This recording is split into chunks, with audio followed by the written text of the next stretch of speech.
Yes, Your Honor. We're hearing a motion to modify, support, and confirm arrears. This is Mr. Knight's first appearance in court. We did email him a copy of the petition, but we just asked the court to take judicial notice that he is present today. So no. And we have a couple of agreements that I'll go ahead and read out into the record. Mr. Knight's child support arrears, medical support arrears, and dental support arrears to be confirmed at $0. As of August 31st, 2025, he's current on all of his payments. Currently, the child is covered through Ms. Coleman and insurance through Cobra. However, she is requesting that the order have her apply for government insurance for the child.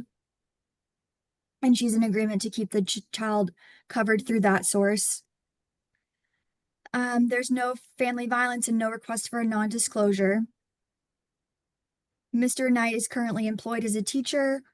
He was also a coach, but he's no longer doing that. And so his gross monthly income is $6,000, and he has two other minor children. He's agreed to pay medical support to the state at $125 each month beginning October 1st, 2025. And the amount of child support is the contested issue. I'll start by calling Ms. Coleman. Ma'am, will you state your name? Kiara Coleman. And what's the name of the child on this case? Kaylee Knight. And how old is Kaylee? 11. Okay. And did you hear those terms relating to the agreements between you and Mr. Knight that I read out? Yes. And as to those specific terms, are you still in agreement? Yes. Okay. And based on Mr. Knight's income, we calculated current child support at $769 per month beginning October 1st. Are you in agreement with that amount? Yes. And do you believe it's in the best interest of your child? Yes. And is there anything else you want the court to know about your case? No. Okay.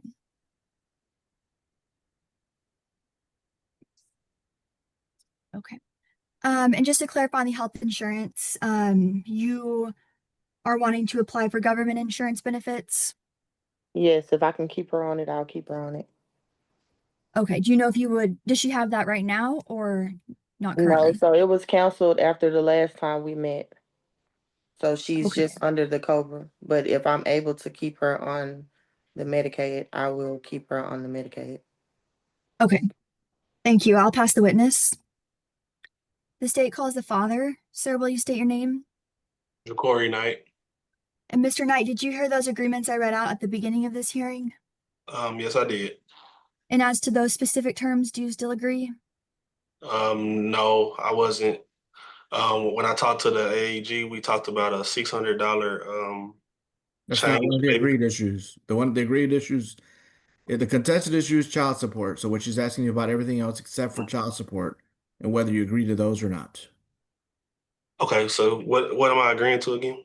You want So to go ahead. you are current on your arrears. You don't have anything owed for the Oh, past, no. correct? No. And are you okay with Ms. Coleman applying for government insurance coverage? Are you okay with the child being covered through government insurance? Not really. Not if I have insurance and they can just use my insurance through my employer. I wouldn't see why we couldn't do that. But I mean, And does your employer offer insurance? yes, ma'am. Would you be able to enroll your daughter in it? Yes, I can. Do you know how much it would cost you per month? No, but I can try to get all the details. Okay. And you have two other children, correct? Yes, I have 202. Are those two other children enrolled in your works insurance? They were enrolled in my wife's work insurance, so I haven't Okay. seen how the family would be under my employer's insurance. Okay. And do you understand that for now we'd ask that Medicaid be ordered and that you pay medical support of 125 each month, but that if you do get private insurance and let us know, we can take that amount off. Yes, that sounds good. Okay. And you are currently employed and making $6,000 per month, is that right? No, not with taxes and retirement. I don't see $6,000 a month. Is 6,000 your gross amount though? Yes, 6,000 is my gross amount. Okay, and we confirm you do have two other children, correct? 200 children that go to daycare, and my wife has recently lost her job too. So it's just my income. And so we calculated child support at $769 each month beginning October 1st. Do you agree or disagree with that amount? Disagree with that amount. Okay. And is there a specific amount you're requesting the court set child support at? I think 600 will be very feasible because I also have Kaylee, and I had Kaylee before this court order was mandated. I had Kaylee way more because I could afford to have Kaylee with the amount that I'm paying right now and how much is taking out my check. Those times I can't get her as much as I want to get her. And then the times that the court order tells me that I can get her, sometimes her mom has stuff that she wants to do that weekend. So then I miss out on getting her for that weekend as well. So it's just I'm paying, So, yeah, so in a week, on average, how many days do you think that you have possession of your daughter? 3 to 4. Okay, and when she's with you, is she spending the night with you, or is she coming over after school? What does it look like? She spends the night through the weekends. On Wednesday, she can come after school or something like that. Okay, so she's spending every weekend with you, every other weekend? We try to keep it every weekend. Okay, so it's almost the end of the month, and in this month in September, how many weekends was she with you? She's been with me all of the weekends except the weekend that her mom said that she had something to do with her. Okay, so 3 out of the 4 weekends. Yes. All right, and then in August, was it similar? Yes, it's always been similar. And remind me how old she is again? 11 years old. Okay, and when she spends the night with you, are you taking her to school? It's like I say, it's the weekends. If so, we both live in Red Oak. I'll drop her off at her mom's in the morning on my way to work sometimes. But majority of the times, if it's during the week, she'll stay with her mom, and then on the weekends, I'll just pick her up on Friday after her school, so we don't have to worry about the schooling. Okay, so you'll get her on Friday after school and then bring her back to Miss Coleman on Sunday evening. Yeah, or Monday morning. Okay. Is there anything else you want the court to know about your case? Um, just like I feel like the $600 is way more feasible than paying 800 a month when I'm responsible for three kids instead of just one. Like the amount that I'm paying right now is it's affecting how much I can do for Kaylee within my own household. Okay. And just to confirm, you were previously ordered to pay child support at $800 per month, medical support at $215, and dental support at $15. Is that right? Yes. Okay. I'll pass the witness. Ms. Coleman, do you share the same kind of summary that Mr. Knight has most of the weekends of each month? No, Okay, is normally or generally.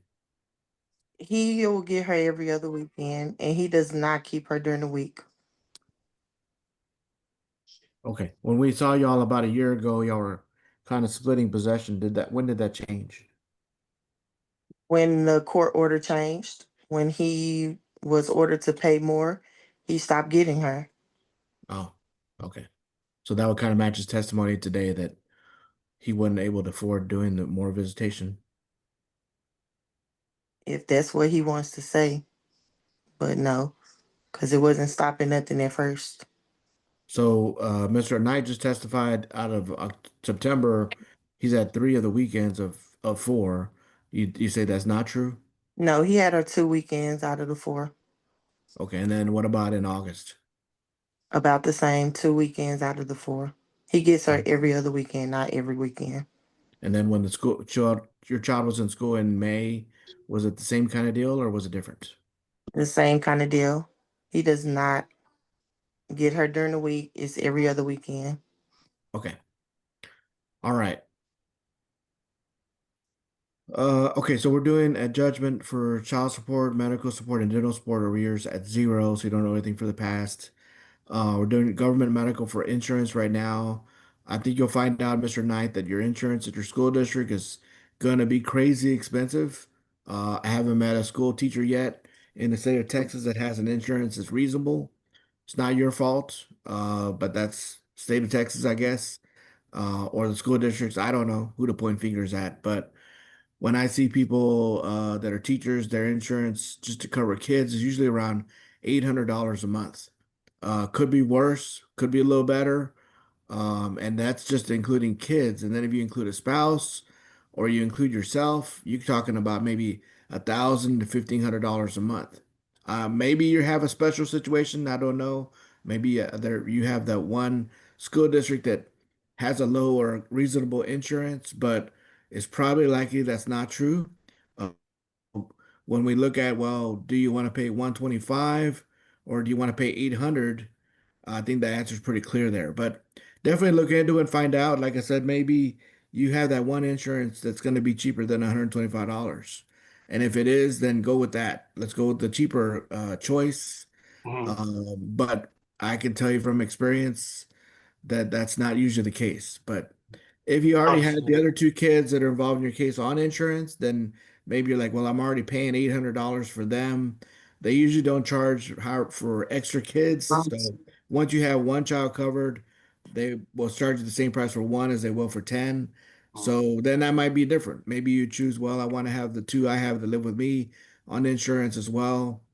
That's something you can consider as well. But like I said, it's not usually very reasonable for teachers. Teachers have the worst insurance of In everyone in the retirement, state. in retirement. So so just understand that. But like I said, explore. You might look at the Affordable Care Act and see if that's something that maybe is an option as well. But $125 is pretty cheap from what I see every day. That's a pretty low amount. So I don't think Okay, that I you're don't have a gonna. problem with the But excuse 125. me, excuse me, sir. I'm not having a discussion. I'm entering a ruling. So I'm just trying to explain it to you, but I don't think you're gonna get anything cheaper than that. But definitely explore it. I mean, maybe I mean we all should all shop for what we have to pay each month. And so if that's something you want to explore, definitely look at that. But 125 is probably going to be very reasonable. As far as court costs are billed to Mr. McKnight, and if I mean we can't do much here. It's not really much of a change from where we were before. We were at 769, I think, in the last order, and that was because I lowered it because you had more possession. And you're telling me in your testimony you're kind of two. I guess I got two stories. One that you're having more visitation than normal, and one that you're not able to do visitation because of the amount of the support. Um, so I don't really know what it is you're trying to tell Can I me can I it clarify? is. Can So I I'm clarify? setting child support at $800 a month. The visitation is every other weekend. That's what we had talked about in the last order. That's not changing today. And so that'll be what I'm basing it on. I cannot take into account that you have other bills or other kids. That's your choice. I cannot take into account that your wife lost her job. That's not part of this case. It's just a strict child support calculation based on math, and that's where we are. All right. The Attorney General's office will draft an order based on my ruling today, and you'll get a copy by email or letter. You're done with court. You can press leave on the Zoom to exit out. Thank you.